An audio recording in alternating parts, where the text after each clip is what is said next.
Order! Order! You are an incorrigible delinquent at times. Behave yourself, man!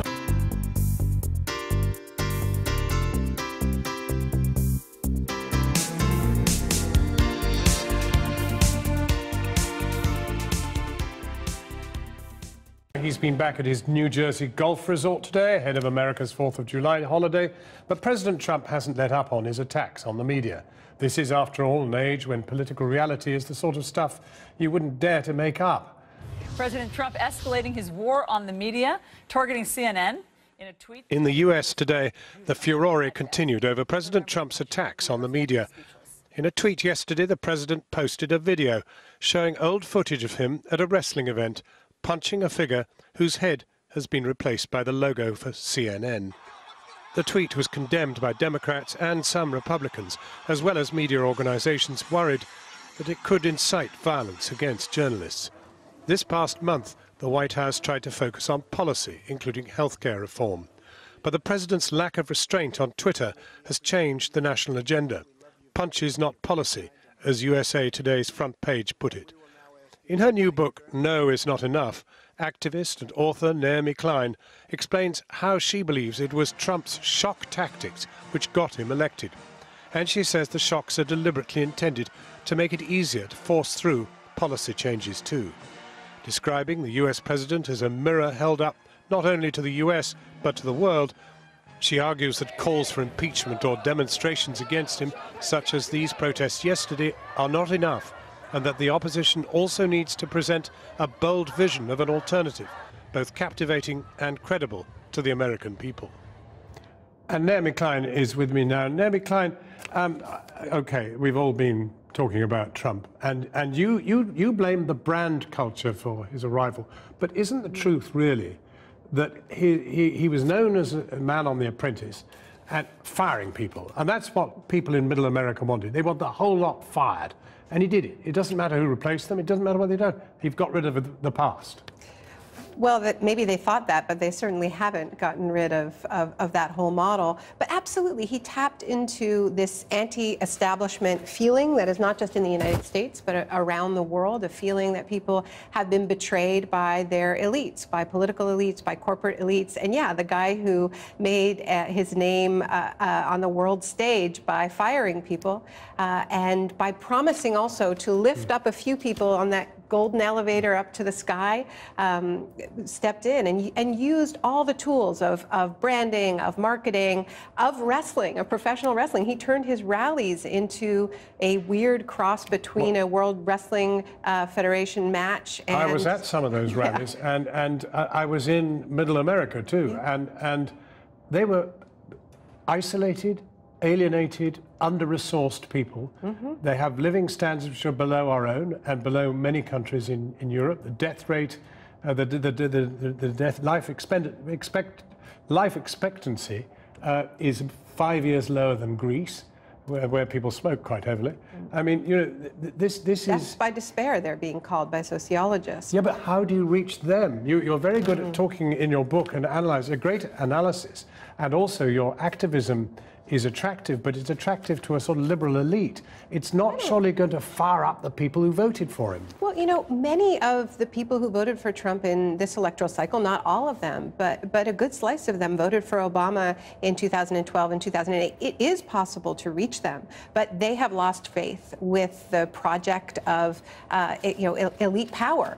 And they wanted to raise a middle finger, and they did that. I think it is possible to reach them. I don't think it's possible to reach all of Trump's voters, but there's also millions and millions of Americans, more than voted for either Hillary Clinton or Donald Trump, who didn't vote at all. So I think there needs to be a political project in the United States that is exciting, that reaches non-voters, because as bad as Trump's voters have it, and I agree with you, that they are losing economic power in a system which is becoming more economically precarious, Trump's voters are not the most vulnerable in the U.S. economy. They're more in the middle. And the people who are really losing out don't have any political voice whatsoever. Well, I accept that. But at the same time, there's the whole question of how you offer them something. For example, don't you think that Trump will self-destruct himself in the end, in the sense that 22 million people are going to suffer from the loss of Obamacare. That's going to change a lot of votes.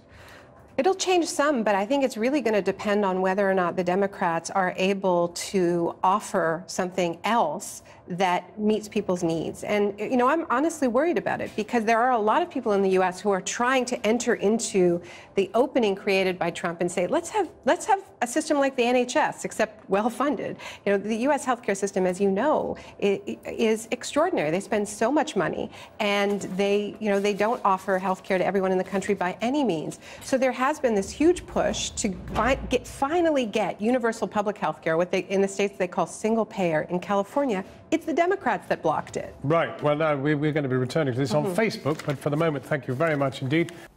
It takes quite a lot to force Donald Trump off the news agenda, but what with the general election and its inconclusive result, multiple terror attacks, and the tragedy of the Grenfell fire, even the headline-grabbing president has been taking a lower profile this side of the Atlantic, at least. That changed yesterday when he tweeted a video of him attacking a man with the CNN logo over where his head was. Now, this had been doctored from an appearance of Trump on a wrestling show a few years ago, and it raised accusations that he was inciting violence against the mainstream media that he asserts has been waging war against him. So for anyone not paying close attention, here's a brief catch-up on what the president has been up to in recent weeks.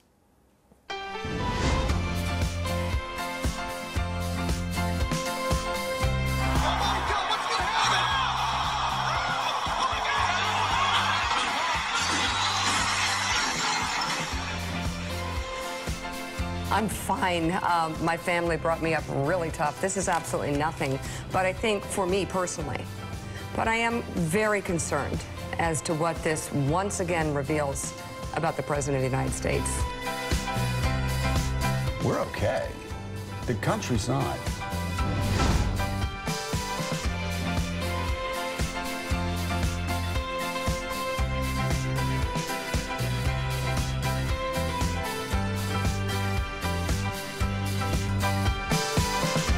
So we're going to talk and we're going to see what we can do. We're getting very close. But for the country, we have to have health care.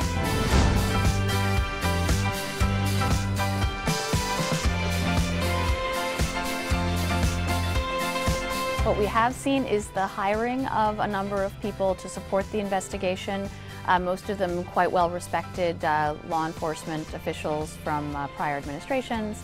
And there have been some leaks about the direction of the probe and who or what it is focusing on. But we don't know where it's going to end up. It appears to be underway in a very serious way.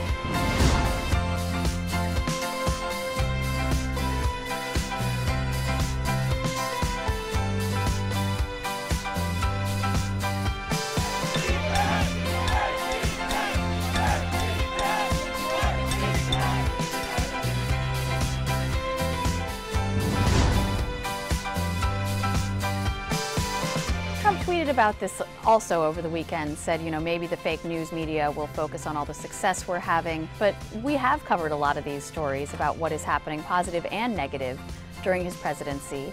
But if Trump wanted us to stop writing about his outrageous tweets, he could stop issuing them. He has instead defended them as the hallmarks of a modern-day presidency. But if there's anything that he, better than anyone, should realize, it's that he does have the ability to set the agenda. Trump's few weeks will join me in the studio is Jonathan Friedland, who's author and journalist, and from Los Angeles, Charlotte Laws, a Trump supporter and political analyst.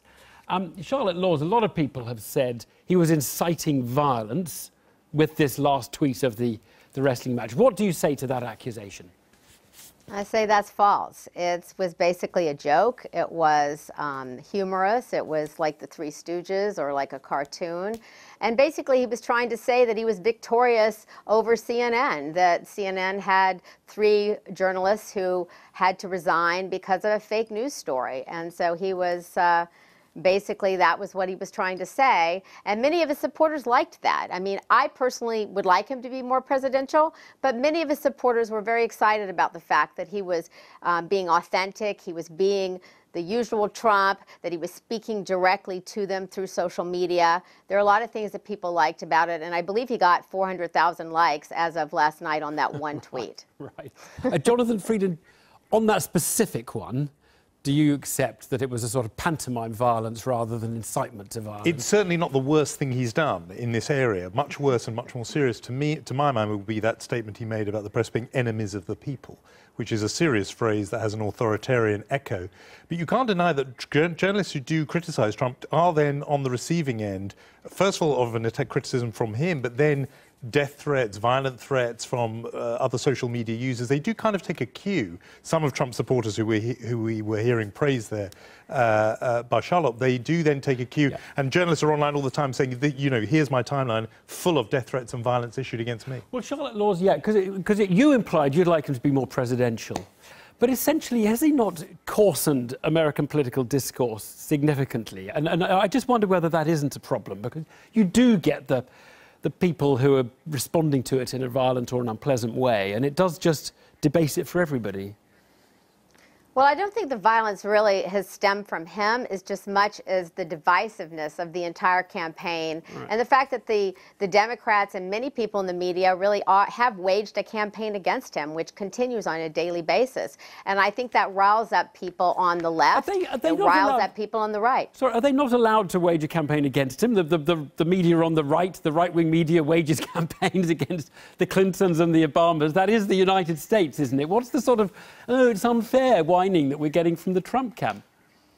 Well, I think it's the bias, though. That's what it really is. I mean, fake news. There are three types of fake news. There's biased news, there is erroneous news, where there are errors in reporting, and then there's stuff like The Onion, which is just completely fake stuff. And it's the first two things that are a problem. And the bias is pervasive, both on the left and the right. And it's very difficult as a consumer to even know who you can trust. Right. And you're not, so that's become a big issue. You're not just saying that's the anti-Trump media then, you're saying that is a problem for everybody. Yeah, it's a problem for everybody, but it's become more of a problem with anti-Trump media, because most of the media are anti-Trump, unfortunately. Jonathan, you work for The Guardian. You've written a book called To Kill the President. It's a novel, it's out tomorrow, and it's about a sort of intriguing plot. A demagogic president has taken over the United States, and a moral dilemma about whether someone should kill the guy or not. Yeah, I mean, I would stress completely, it's a novel. It's set in a different universe. No president is named in the book, no, but so it's a different story. If it was a novel written by someone from the National Rifle Association about the first woman president, and Hillary Clinton was president, wouldn't we be saying that's violence and that's debasing of public discourse? I mean, if it was naming her and it was written by a political activist, this is a novel, it's a thriller, it would be like sort of saying to Frederick Forsyth, you can't write The Day of the Jackal because that's going to incite people against the French president. It's about the two aides in the White House, very senior to the president, who wrestle with this dilemma. They think he's poses a threat to the Republic and therefore to the world, and they wrestle with this dilemma of what they should do about it. So it's a different situation. So sticking with you, Jonathan, how do you think liberal establishment society, people like you, how should they respond to the Trump tweets? Because one argument would just say, ignore them. We're just obsessing over every weekend another silly tweet, and we're just talking about that, not about American healthcare or the budget or all the other stuff. But you just can't do that, because the speech of a president is an act of a president. You know, I'm old enough to remember George W. Bush promising in 2000 to restore honour and dignity to the White House because he thought Bill Clinton had sullied it somehow. Now here's the Republican president, and we are being urged to ignore the things he does, which no Republican can defend, when he attacks women for their appearance, when he has this weird obsession about women and blood. You know, you cannot say that the President of the United States should be ignored. He himself regards these tweets as acts of the president, and therefore, unfortunately, you have to report them. And I think Charlotte's complaining about this bias. Sometimes there just are facts, and you have to report the fact that, you know, Bob Mueller's investigation is widening now to include all kinds of things. You have to report that. Charlotte Laws, we're all talking about the tweets. We're not talking about the stuff he's doing. That would be great if, under the radar, he was doing lots of stuff. But what do you feel he's actually achieved? Well, he has done a lot under the radar, because they say that he has signed more bills than any president since Harry Truman. We've had more jobs now in the United States. He's done a lot with regards to illegal immigration. We have two really exciting bills that are now before the Senate, Kate's Law, and then another bill with regards to sanctuary cities. He's done a lot for the veterans, and now veterans, when they want to seek their care, they don't have to go through the VA hospital. They can actually go to any provider. He made a good appointment with Gorsuch. I thought Betsy DeVos was a good pick because we're going to go towards school choice, hopefully.